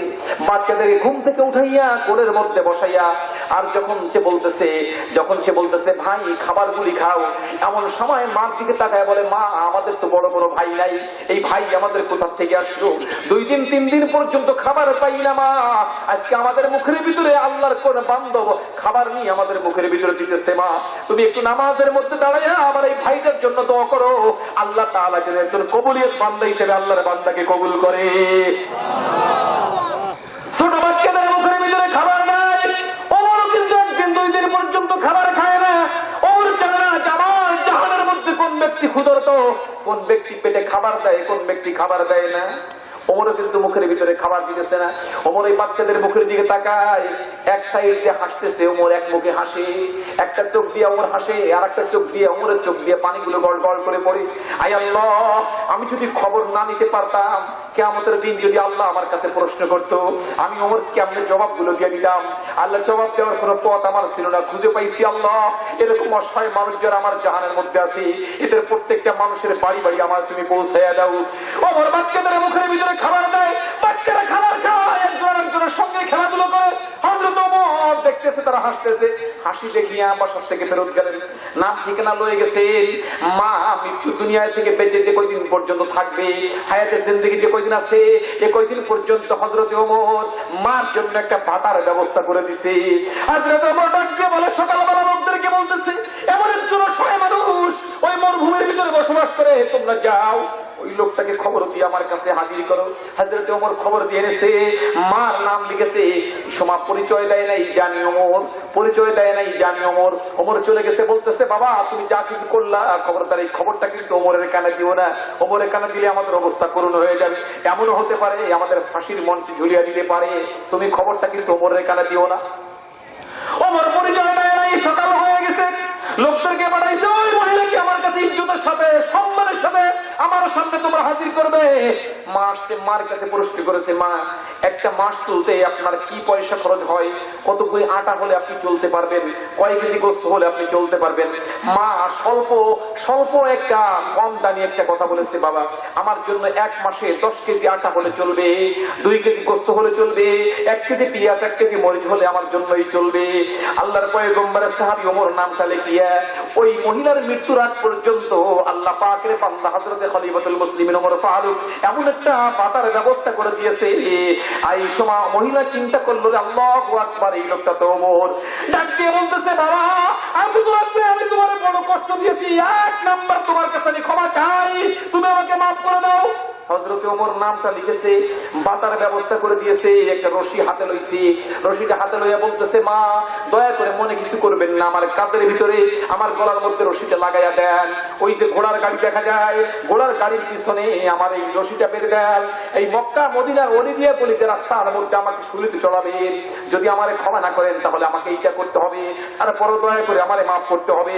আপনার স্বামী আল্লাহর নবীর যুদ্ধের জন্য গিয়ে শাহাদাতের পেয়ালা পান করেছে, আমি কোনো খবর নিতে পারি নাই, জানি না আল্লাহ তাআলা যদি আমার কাছে এই প্রশ্নের জবাব চায় আমি ওমর কশিন কালো জবাব দিতে পারবো না, দয়া করে আমাকে মাফ করে দিবেন। মা ডাক দিয়ে বলে, বাবা আমি জানি না তোমার মতো এত বড় একজন ভালো মানুষ, অর্থ জাহানের খলিফা, আমি মনে মনে চিন্তা আমার ভুল ছিল, বাবা দয়া করে তুমি আমাকে মাফ করে দিও। ওমর ডাক দিয়ে বলে, জালিকাল কিতাব লা রাইবা ফীহি হুদাল লিল মুত্তাকিন, মা আল্লাহ তাবারক ওয়া তাআলা মুত্তাকিদের জন্য কিতাব নাযিল করেছে। হাজ্জাজ বিন ইউসুফের নাম কি আপনারা শুনেছেন? একজন জালেম বাদশা। হাজ্জাজ বিন ইউসুফ কি করেছিল জানেন নাকি? ঠান্ডা মাথায় ৭০,০০০ মানুষকে খুন করেছে, ঠান্ডা মাথায় ৭০,০০০ মানুষকে কতল করেছে। হঠাৎ করে একদিন রাস্তা দিয়ে হাজ্জাজ বিন ইউসুফের গায়ের পোশাক খুলিয়া রাস্তা দিয়ে হাঁটতেছে, একজন বৃদ্ধ মানুষ গাছের ছায়ায় বসে আছে। জিজ্ঞাসা করতেছে, বাবা আপনার কাছে একটা প্রশ্ন করি, আপনাদের এলাকার রাজা বাদশাকে আপনারা কি হাজ্জাজ বিন ইউসুফকে চেনেন নাকি? ওই মুরব্বী মানুষ ডাক দিয়ে বলতেছে, রে বাবা তুমি কার কথা জিগাইলা? ওই লোকটাকে যদি আমার সামনে পাইতাম আমি একটা কোপ দিয়ে লোকটাকে আমি 2 টুকরো করে ফেলতাম। কারণ এমন একটা হারামখোর বাদশা, ওর মতো বাদশার কারণে আজকে আমাদের দেশের লানত আসতেছে, অভিশাপ আসতেছে, ওর যদি পাইতাম খুন করে ফেলতাম। এই বিস্তারিত কথা শোনার পরে হাজ্জাজ বিন ইউসুফ পরিচয় দেয়, কাকা একটা কথা বলি, দয়া করে আমারে মাফ করে দিয়েন। হাজ্জাজ বিন ইউসুফ নিজের পরিচয় নেওয়ার জন্য মুরব্বীর কাছে জিজ্ঞাসা করেছে, আমি যে আমি যে দেশের প্রেসিডেন্ট, দেশ চালাইতেছি, আমার কে কতটুকু ভালোবাসে, এই ভালোবাসাটা জানার জন্য মানুষের কাছে জিজ্ঞাসা করেছে। এইবার মুরব্বী জবাব দেয়, হাজ্জাজ বিন ইউসুফকে যদি আমি পাইতাম রে বাবা, আমার পায়ের ভিতরে জুতা খুলিয়া তুই মুখের ভিতরে আমি 4টে সটকারি লাগাই দিতাম, 4টে পিটান লাগাই দিতাম। এমন সময় হাজ্জাজ বিন ইউসুফ ডাক দিয়ে বলতেছে, কাকা আপনি কি আমাকে চেনেন নাকি? কয় না আমি তোমাকে চিনি না, আমি তো হাজ্জাজ বিন ইউসুফ, আমি তো হাজ্জাজ বিন ইউসুফ। এমন সময় অবস্থাটা কেমন হতে পারে? মুরব্বী মানুষ, আগের কালে মানুষের মধ্যে এমন একটা জ্ঞান ছিল, হঠাৎ করে বলতেছে, বাবা আমার একটা বংশের একটা ধাজ আছে, এই বংশের মানুষগুলি বছরের মধ্যে 6 মাস পাগল থাকে, 6 মাস ভালো থাকে, আমার মাথায় কোনো কাজ করে নাই বাবা, আমি বুঝতে পারি নাই, দয়া করে তুমি আমাকে মাফ করে দিও। হাজ্জাজ বিন ইউসুফ চিন্তা করলো, লোকটা যেহেতু আমার কাছে মাফ চেয়েছে আমি তাকে মাফ করে দিলাম। হাজ্জাজ বিন ইউসুফ তার পরিচয় জানার জন্য বয়স্ক লোকের কাছে প্রশ্ন করেছে, জবাবগুলো সে এমন পেয়েছে, জবাবের বিনিময়ে চিন্তা করলো আসলে পৃথিবীর কোন মানুষ আমাকে ভালোবাসে না, যেই পাবে সেই আমার খুন করতে চাইবে। আর ওমরের মতো মানুষ মানুষের দ্বারে দ্বারে গিয়ে মানুষের খবর নিয়েছে।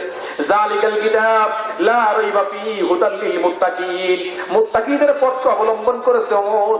ওমর একটা সভ্য শান্ততা মানুষকে দেখাইছে। ওমর নিজের জীবনকে মানুষের জন্য বিলাই দেওয়ার জন্য 24 ঘন্টা ফিকির করেছে।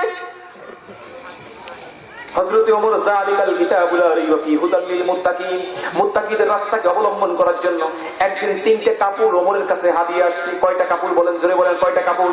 3টে কাপড় আসছে ওমরের কাছে হাদিয়া। 3টে কাপড় যখন হাদিয়া আসছে, 2টে কাপড় দুজনকে হাদিয়া দিয়ে দিয়েছে, ওমর একটা নিছে। যার পক্ষ থেকে হাদিয়া আসছে বলে দিছে, ওমর তুমি একটা কাপড় লইবা, 2 জন মানুষকে 2টা কাপড় দিয়া দিবা। 3টা কাপড় হাদিয়া লইছে। 3টে কাপড় যখন হাদিয়া রয়েছে, ওমর 2টে কাপড় 2 জনকে দিয়ে দিছে, একটা কাপড় ওমরের কাছে রয়ে গেছে। ওমর কাপড় দিয়ে জামা বানাইতে টেইলারের কাছে গেছে, দর্জির কাছে গেছে, খলিফার কাছে গেছে।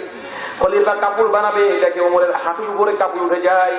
এমন সময় আরেকজন ব্যক্তি দৌড়াই গিয়ে বলতেছে যে, বাবা দয়া করে আমাকে মাফ করে দিবেন, এতটুকু কাপড়ে আপনার গায়ের একটা জামা হবে না, আপনি যদি আমাকে অনুমতি দেন তাহলে আমি আমার কাপড়টা আপনাকে হাদিয়া দিয়ে দিব।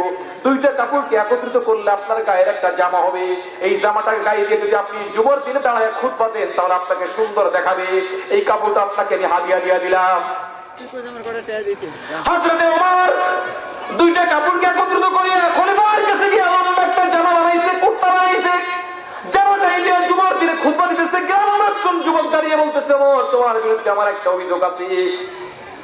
গ্রামের একজন যুবক ডাক দিয়ে বলতেছে, তোমার বিরুদ্ধে আমার একটা অভিযোগ আছে। আজকালকার সময় যদি এলাকার একটা ওয়ার্ল্ডের মেম্বারকে একটা সাধারণ গরিব পরিবেশের সন্তান ডাক দিয়ে বলে, মেম্বার তোমার বিরুদ্ধে আমার একটা অভিযোগ আছে, মেম্বার মনক্ষুণ্ণ হওয়ার কারণে ওই লোকটাকে কি দুনিয়া রাখবে নাকি বলেন তো? কেমন ব্যবহার করতে পারে? চেয়ারম্যানকে যদি বলে, চেয়ারম্যান সাহেব আপনার সাথে আমার একটা কথা আছে, আপনার বিরুদ্ধে আমার একটা অভিযোগ আছে। চেয়ারম্যান ডাক দিয়ে বলবে, রে বেটা, তুই আমার একটা কৃষকের সন্তান, তুই আমার বিরুদ্ধে অভিযোগ কেমনে দায়ের করবি? তুই আমার ব্যাপারে কি অভিযোগ দায়ের করবি? এটা কেমন কথা? লোকদেরকে বলে দিবে, চেয়ারম্যান বডিগার্ডকে বলবে, দেহরক্ষীকে বলবে, ওরা লয়ে যে আমার কার্যালয় ওর ইচ্ছা মতো বিচার করবো। এত বড় স্পর্ধা কে দিল যে আমার মতো একজন মানুষ চেয়ারম্যান আমার বিরুদ্ধে অভিযোগ দায়ের করবে? হযরত ওমর কোনো কথা বলে না। ওমর বলতেছে, ওমর তোমার বিরুদ্ধে আমার একটা অভিযোগ দায়ের করবো। লোকটা ঠিক পাইছে। ওমরকে যেই কাপড়টা হাদিয়া দিছে, ওই লোকটা ওমরের দূরের কোনো মানুষ নয়, ওমরের সন্তান আব্দুল্লাহ বিন উমর। আব্দুল্লাহ দিয়েছে বাবাকে একটা কাপড় হাদিয়া। হযরত ওমর বাবা সন্তান দাঁড়িয়ে বলতেছে, ভাই তোমার প্রশ্নের জবাব আমি দিয়ে দিব, আমার বাবার দেওয়ার কোনো দরকার নাই, আমি জবাব দিলে কি হবে নাকি? একজন জবাব দিলেই আমি মেনে নিব। আব্দুল্লাহ বিন উমর দিয়ে বলতেছে, ভাই তুমি আমার বাবার কাছে প্রশ্ন করেছো, এরকম প্রশ্নের জবাব আমার বাবা দেওয়ার জন্য 1000 বার প্রস্তুতি আছেন, জবাব দিবে, কিন্তু আজকের প্রশ্নের জবাবটা আমি তোমাকে দিয়ে দেই। 3টা কাপড় আমার বাবার কাছে হাদিয়া আসছে, আমার বাবা 2 জনকে 2টা কাপড় দিয়ে দিছে। আমার বাবা একটা কাপড় লইয়া খলিফার কাছে গেছে কাপড় বানাবার জন্য। খলিফা ডাক দিয়ে বলতেছে, ওমর তোমার গায়ের যদি কুর্তা বানাই, কুর্তা কিন্তু ছোট হয়ে যাবে, জামা ছোট হয়ে যাবে, হাঁটুর উপরে উঠে যাবে, সুন্নাত তরক হয়ে যাবে। ওমর কেমনে তোমার জন্য কাপড় বানাইতে পারি? আমি ঘরের ভিতরে বসে আমি শুনতে পারলাম, আমার বাবার গায়ের জামা যদি ছোট হয়ে যায়, আমি আব্দুল্লাহ বিন উমর আমার গায়ের কাপড় দিয়ে কি প্রয়োজন? আমার কাপড়টা আমার বাবাকে হাদিয়া দিয়ে দিছি। ও গ্রাম্য লোকটি, তুমি কি জবাব পেয়েছো?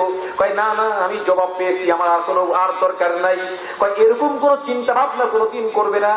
আমার বাবা এমন একজন মানুষ, আমার বাবা এমন একজন মানুষ, অর্থমন্ত্রী আমার বাবার জন্য একটা প্রতি মাসে ভাতার ব্যবস্থা করেছে। আল্লাহু আকবার। মুসলমান অর্থমন্ত্রী তার জন্য ভাতার ব্যবস্থা করেছে। পয়সাগুলো নিয়ে স্ত্রীর কাছে ওমর জমা দিয়ে দেয়। স্ত্রী সেখান থেকে একটু পয়সা জমা করে বলতেছে, ওমর আমার তো মিষ্টান্ন খাইতে মনে চায়, মিষ্টি খাইতে মনে চায়। পয়সাগুলো যখন স্ত্রীর কাছে জমা করেছে, স্ত্রী প্রত্যেকটা দিন পয়সা নিয়ে বাজারের জন্য স্বামীকে পাঠিয়ে দেয়, মিষ্টি নিয়ে আসবেন।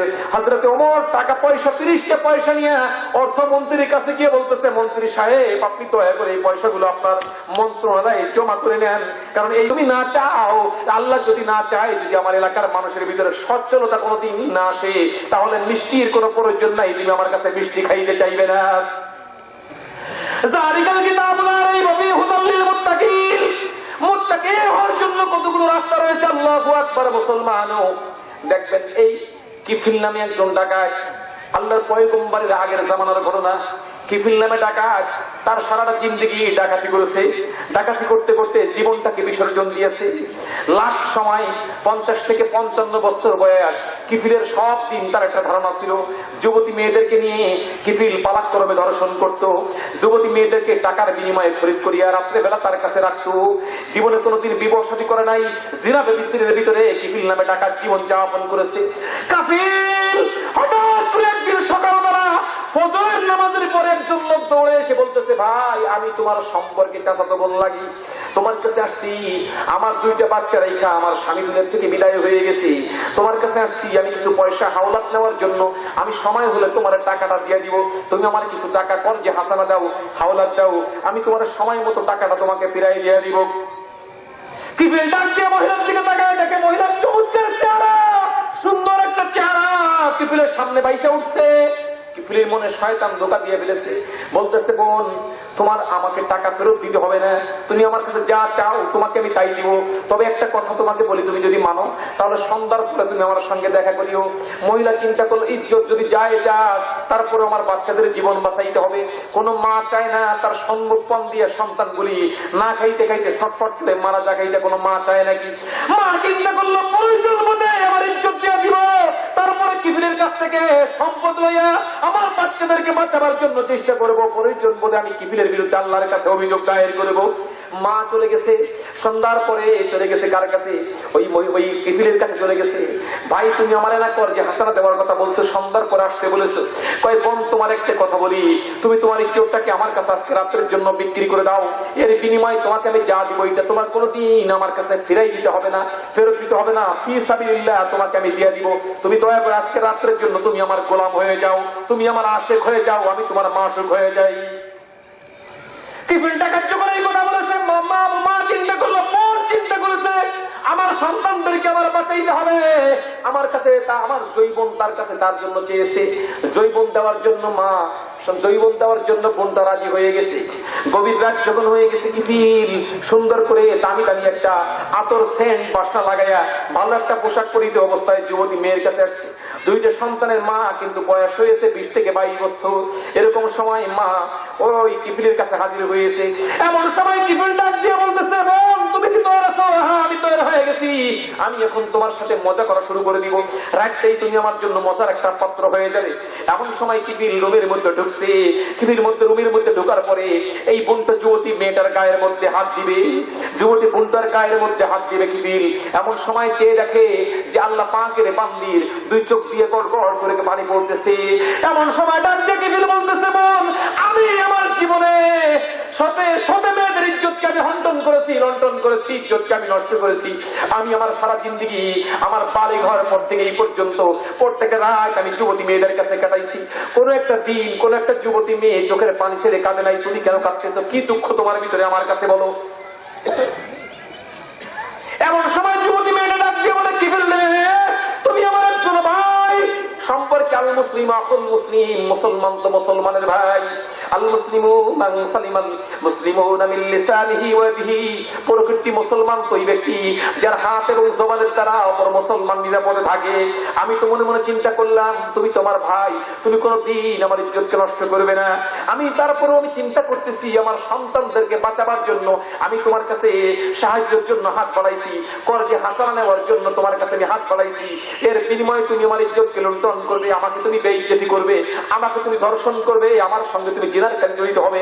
আমি জীবনে কোনোদিন এই কাজের মধ্যে সময় দেয় নাই, আমি জীবনে কোনোদিন হারাম কাজের মধ্যে যাই নাই। আজকে আমি তোমার কাছে কি এসে হারাম কাজ করব? ও কিফিল, তুমি যখন আমার উপরে চড়ে বসবে, জিনা করার জন্য প্রস্তুতি নিবে, আমি জানি না আমার জীবনের শেষ রাতটা হয়ে যেতে পারে। যেই রাত্রে তুমি যখন জিনার জন্য আমার উপরে তুমি উঠে চড়বে, এমন সময় যদি আমার দুইটা চক্ষু বন্ধ হয়ে যায়, আমার মওলা যদি আমার কাছে প্রশ্ন করে বসে যে মহিলা তুমি সারা জীবন কষ্ট করেছো, কিফিলের কাছে দুইটা টাকার বিনিময়ে গিয়ে তোমার ইজ্জতকে বিক্রয় করেছো, আমার জীবনের শেষ রাতটা হয়ে যাবে, জিনা বেবিচারিতার মান তো একজন রাত হয়ে যাবে, আল্লাহর কাছে আমি কি জবাব দিব রে কিফিল? আমি এই চিন্তায় কাঁদতেছি কিফিল। তুমি এমন একটা জরুমের মধ্যে, এমন একটা ঘরের মধ্যে তুমি আমাকে নিয়ে আসছো কিফিল। পৃথিবীর জমিনে কোন মানুষ দেখে না, কিন্তু এই জায়গার মধ্যে একজন দেখে। কে জোরে বলেন? আর একটু জোরে বলেন ভাই কে দেখে? আরো জোরে বলেন ভাই কে দেখে? আল্লাহ দেখতেছে। এমন সময় মহিলা ডাক দিয়ে বলতেছে যে কিফিল, আমি তো ভয় করতেছি আমার আল্লাহকে, তোমাকে আমি ভয় করি না, ভয় করতেছি আল্লাহকে। ও কিফিল, আমি জীবনে শুনেছি তুমি সারাটা জীবন তুমি জিনা ব্যভিচারের কাছে তোমার জীবন বয়সটা তুমি কাটাই দিয়েছো, তোমার এখনো বার্ধক্যজনিত অবস্থায় এখনো কি তোমার এই জিনা করার স্বাদ তোমার ভিতরে জাগে? আমি তো আল্লাহর ভয়ে কাটি। কিফিল, তোমার মনের ভিতরে কি একটু ভয় হয় না? এমন সময় কিফিল চোখের পানি দেখে ভিতরে মায়া হয়ে গেছে, বলতেছে রে বল, জীবনে কোনোদিন জিনা ব্যভিচারের কাছে আমি সময় যখন ব্যয় করেছি, কোন একটা মেয়ে আমার কাছে আর্তনাদ করে আল্লাহর জন্য কাঁদে নাই। আজকে যখন তুমি আল্লাহর জন্য কাঁদতেছো, যাও যাও, আজকে রাত্রে তোমাকে আমি মাফ করে দিলাম। আর যেই সম্পদ তুমি আমার কাছে নেওয়ার জন্য আসছো, এই পুতলার মধ্যে যেই খাবারগুলি আছে এই খাবারগুলো আমি তোমাকে ফি সাবিলিল্লাহ দিয়ে দিলাম। এর বিনিময়ে যদি আল্লাহ চায় তাহলে আমারে মাফ করে দিতে পারে। আমার মাওলা ডাক দিয়ে কিফিলকে কিছু বলে নাই। কিফিল মহিলাটাকে মাফ করে দিয়েছে, জেনার কাছে ওই রাত্রে জড়িত হয় নাই। মহিলাটার চোখের পানি আল্লাহর কাছে কবুল হয়ে গেছে। কিফিল রাত্রে বেলা ঘুমাইছে, ঘুমের ভিতরে আল্লাহর পয়গম্বর সম্মুখে হাজির হয়ে গেছে। পয়গম্বর ডাক দিয়ে বলতেছে, কিফিল, তোমার মতো কিফিল 55 বছর পর্যন্ত তুমি জিনা ব্যভিচারের কাজে তোমার জীবনগুলি তুমি ব্যয় করেছো, জিনার কাজ করে করে তোমার রাতগুলিকে ব্যয় করেছো, মদ পান করতে করতে তোমার দিনগুলিকে তুমি ব্যয় করেছো। জীবনে মসজিদ কারে কয় তুমি চেনো নাই, নামাজ কারে কয় তুমি কোনোদিন চেনো নাই রেখে ফেল। তুমি যখন আজকে আমার একটা যুবতী আল্লাহ পাকের বান্দি আমার একজন উম্মতকে জিনার কাজে জড়িত হওয়ার সময় চোখের পানি দেখে তোমার মায়া হয়ে গেল রেখে ফেল, তুমি তাকে মাফ করে দিলা। আমার আল্লাহ তাআলা আরশে আজিমে বসে তোমার এই রহস্যকে অবলোকন করেছে। আল্লাহ তাআলা তোমার জীবনের সব গুনাহগুলিকে মাফ করে দিয়েছে। কিফিল যখন আল্লাহ পাক এই ঘোষণা দিয়ে দিল, ক্ষমার ঘোষণা হয়ে গেছে, কিফিল সকাল রাত্রে মরে গেছে, কিফিল সকাল রাত্রে ভোর রাত্রে কিফিল দুনিয়া থেকে বিদায় হয়ে গেছে। বিদায় যখন হয়ে গেছে, ওই জামানার মধ্যে ওই দেশের সরকারের মাধ্যমে এমন একটা নীতি, এমন একটা কার্যক্রম ছিল, যেই লোকটা জাহান্নামী না জান্নাতি। যদি জাহান্নামী হয়, লোকটার গেটের কাছে, ওই গেটের কাছে লেখা ছিল যে লোকটা জাহান্নামী, আর যেই লোকটা জান্নাতি ওই লোকটার দরজার সামনে লেখা হয়েছে যে লোকটা জান্নাতি। কিফিলের দরজার সামনে লেখা যে লোকটা জাহান্নামী। এলাকার লোকেরা ওই মহিলা দৌড়ে আসছে, না না, তোমরা কিফিলের রাস্তার সামনে দরজার সামনে জাহান্নামী তোমরা বলবে না। কই কেন বলবো না, কেন বলবো না? সারাটা জীবন তো মানুষকে লুটতারা, মানুষকে ধর্ষণ করেছে, সারা জীবন মানুষের সম্পদ লুটতারাজ করেছে, ডাকাতি করেছে, মানুষ খুন করেছে। কেন তুমি বলো যে এই লোকটা কি আল্লাহ তাকে মাফ করে দিয়েছে? কই লোকের ইতিহাস তোমাকে শোনা দেয়, ইতিহাস মহিলা মানুষের ভিতরে রচনা করলো, ইতিহাস মানুষের কাছে তুলে ধরলো আর বলতেছে তোমরা কি জানো কিফিলের অবস্থা? এই রাত্রে আমি কিফিলের কাছে আসলাম সাহায্যের জন্য। যখন আমি আসছি কিফিলের কাছে, কিফিল আমার কি করলো? আমাকে আমার ইজ্জতকে হরণ করার জন্য, আমার ইজ্জতকে হরণ করার জন্য আমার উপর যখন চিনার জন্য চড়ে বসবে, আমার চোখের পানির বিনিময়ে কিফিল আমাকে মাফ করে দিয়েছে। আর কিফিল মাফ করে দিয়েছে আল্লাহ তাআলা। কিফিল কি বলেছে আমি জানি না, আমার স্বপ্ন দেখাইতেছে রে যে মহিলা, ও আমার বান্দি তোমার ইজ্জতকে রক্ষা করার জন্য আমি আল্লাহ তাআলা কিফিলের যাবতীয় জীবনের সব গুনাহগুলিকে মাফ করে দিলাম। আমি কিফিলকে মাফ করে দিলাম।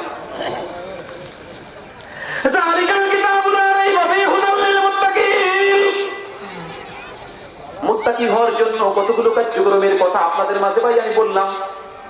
কথাগুলোকে আপনাদের কাছে গ্রহণযোগ্যতা আছে কিনা বলেন, ধরে বলেন। কথাগুলোকে আপনাদের কাছে ভালো লাগছে কিনা?